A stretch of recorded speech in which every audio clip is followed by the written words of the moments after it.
Shalom,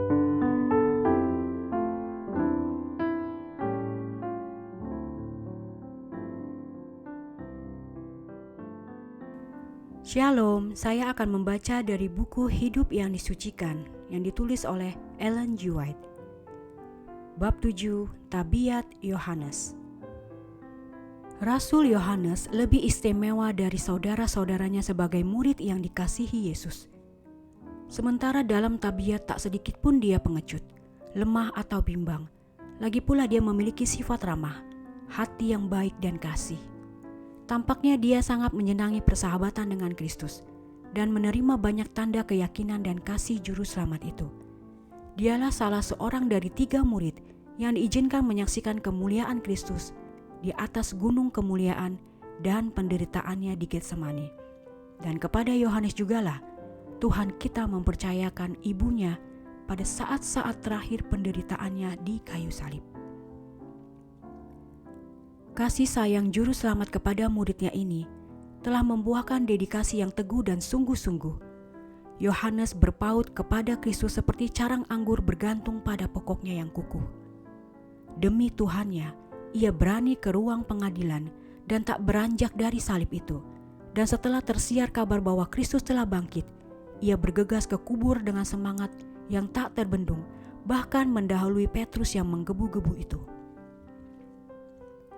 Kasih Yohanes kepada gurunya bukan sekedar persahabatan manusia, tetapi merupakan kasih dari seorang yang bertobat, yang merasa bahwa ia telah ditebus oleh darah Kristus. Ia menganggap bahwa bekerja dan menderita karena melayani Tuhannya merupakan kehormatan yang tertinggi. Kasihnya kepada Yesus menuntun dia untuk mengasihi semua orang yang untuknya Kristus telah mati. Ia menandaskan bahwa kasih kepada Allah akan dinyatakan dalam kasih kepada anak-anaknya. Berulang kali terdengar ia mengatakan, "Saudara-saudara yang kekasih, jika Allah sedemikian mengasihi kita, maka haruslah kita saling mengasihi." 1 Yohanes 4 ayat 11. Kita mengasihi karena Allah lebih dulu mengasihi kita. Jika seorang berkata, "Aku mengasihi Allah," dan dia membenci saudaranya, maka ia adalah pendusta. Karena barang siapa tidak mengasihi saudaranya yang dilihatnya, tidak mungkin mengasihi Allah yang tidak dilihatnya. Ayat 19-20. Kehidupan sang rasul sungguh selaras dengan ajarannya. Kasih yang membara dalam hatinya untuk Kristus menuntun dia untuk bekerja dengan sungguh-sungguh, tak kenal lelah bagi sesamanya, khusus bagi saudara-saudaranya di dalam gereja Kristen. Ia seorang pengkhotbah yang berkuasa, bersemangat, dan sangat bersungguh-sungguh, dan perkataannya mengandung keyakinan penuh. Kasih yang penuh iman dan penyerahan yang tidak mementingkan diri, yang terpantul dalam kehidupan dan tabiat Yohanes, memberikan pelajaran yang tak ternilai bagi gereja Kristen. Sebagian orang menganggap kasih ini dari dirinya sendiri terlepas karunia ilahi. Padahal secara alamiah, Yohanes memiliki tabiat yang sangat buruk. Ia angkuh dan berambisi, dan cepat tersinggung dan menyakiti. Semangat dan dalamnya kasih sayang Yohanes terhadap tuannya bukanlah penyebab kasih Kristus kepadanya, melainkan karena pengaruh kasih itu. Yohanes rindu menjadi seperti Yesus, dan karena pengaruh kasih Kristus yang mengubahkan, ia menjadi lemah lembut dan rendah hati. Diri tersembunyi di dalam Yesus. Ia begitu menyatu kepada pokok anggur yang hidup itu, sehingga turut mengambil bagian dari sifat ilahi. Seperti itulah yang selalu dihasilkan persekutuan dengan Kristus. Inilah penyucian sejati. Mungkin ada saja cacat dalam tabiat seseorang, namun bila ia benar-benar menjadi murid Yesus, kuasa kasih karunia ilahi akan menjadikan dia ciptaan baru. Kasih Kristus mengubah dan menyucikan dia. Tetapi bila orang-orang mengaku diri Kristen, padahal agama mereka tidak menjadikannya pria dan wanita yang lebih baik dalam segala urusan kehidupan wakil-wakil Kristus yang hidup dalam sikap dan tabiat, mereka sama sekali bukan miliknya. Suatu saat, Yohanes terlibat dalam suatu pertengkaran dengan beberapa saudaranya tentang siapakah di antara mereka yang terbesar. Mereka tidak ingin perbincangan itu sampai ke telinga sang guru, tetapi Yesus membaca hati mereka dan mencari kesempatan untuk memberikan suatu pelajaran kerendahan hati kepada murid-muridnya. Ini dituliskan bukan hanya untuk kelompok kecil yang mendengarkan perkataannya, tetapi juga untuk keuntungan para pengikutnya pada akhir zaman. Lalu Yesus duduk dan memanggil ke-12 murid itu. Katanya kepada mereka, "Jika seseorang ingin menjadi yang terdahulu, hendaklah ia menjadi yang terakhir dari semuanya dan pelayan dari semuanya." Markus 9 ayat 35. Orang-orang yang memiliki Roh Kristus tidak akan berambisi untuk menduduki suatu kedudukan melebihi saudara-saudaranya. Justru orang yang merasa kecil pada pemandangannya sendirilah yang akan diperhitungkan besar pada pemandangan Allah. Maka Yesus memanggil seorang anak kecil dan menempatkannya di tengah-tengah mereka. Kemudian ia memeluk anak-anak itu dan berkata kepada mereka, "Barang siapa menyambut seorang anak seperti ini dalam namaku, ia menyambut aku. Dan barang siapa menyambut aku, bukan aku yang disambutnya, tetapi Dia yang mengutus aku." Ayat 36-37. Betapa suatu pelajaran berharga bagi semua pengikut Kristus. Mereka yang melupakan kewajiban hidup yang terbentang pada jalan mereka, yang mengabaikan kemurahan dan kebaikan, kesopanan dan kasih, bahkan kepada anak kecil sekalipun, berarti mengabaikan Kristus. Yohanes merasakan kuasa pelajaran ini dan mendapatkan manfaat daripadanya. Pada peristiwa lain, Yakobus saudaranya dan ia sendiri telah melihat seorang mengusir setan dengan nama Yesus. Tetapi karena orang itu belum termasuk kepada kelompok mereka, mereka menyimpulkan bahwa ia tidak berhak melakukan pekerjaan ini. Dan karena itu mereka melarang dia. Dalam ketulusan hatinya, Yohanes menceritakan hal ini kepada gurunya.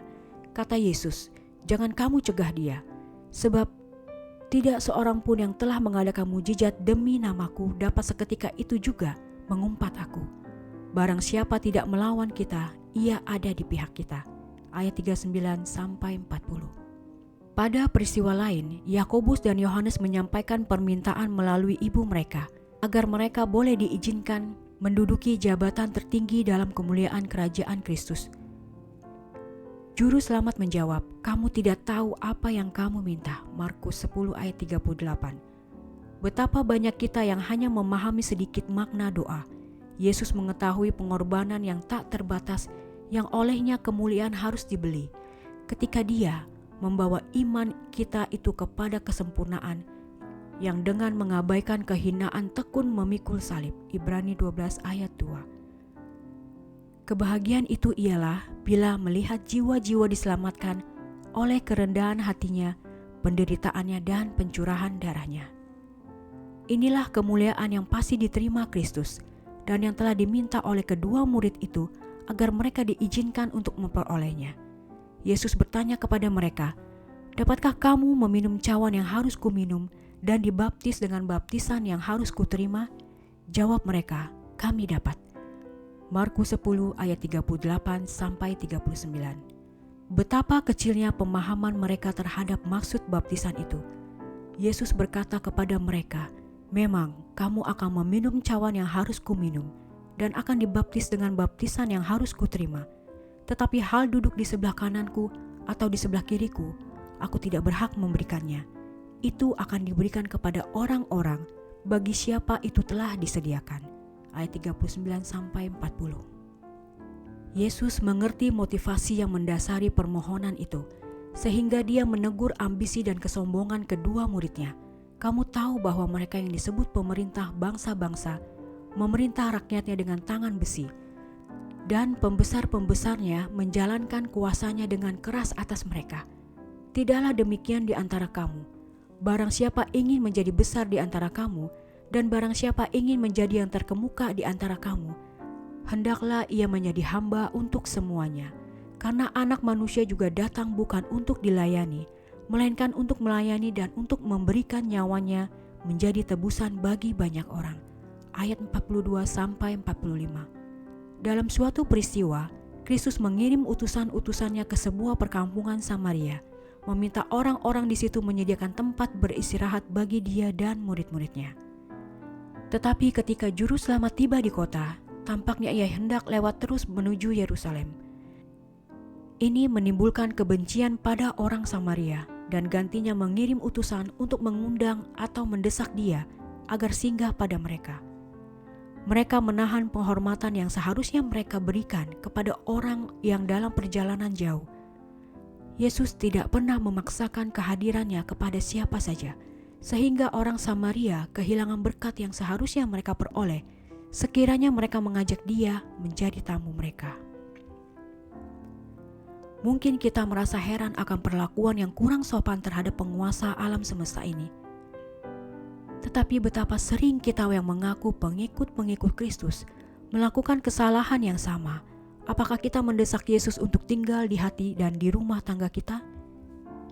Ia penuh kasih, kemurahan, berkat, dan siap sedia mengaruniakan pemberiannya kepada kita. Tetapi seperti orang-orang Samaria, kita sering merasa puas tanpa semuanya itu. Murid-murid tahu maksud Kristus untuk membahagiakan orang-orang Samaria dengan hadiratnya. Dan ketika mereka melihat sikap dingin, cemburu dan kurang hormat yang ditujukan kepada guru mereka jadi heran dan marah. Yakobus dan Yohanes sangat terusik bahwa dia yang sangat mereka hormati diperlakukan demikian, tampak kepada mereka sebagai suatu kejahatan yang terlalu besar untuk dimaafkan tanpa hukuman langsung. Dengan semangat mereka berkata, "Tuhan, apakah Engkau mau supaya kami menyuruh api turun dari langit untuk membinasakan mereka?"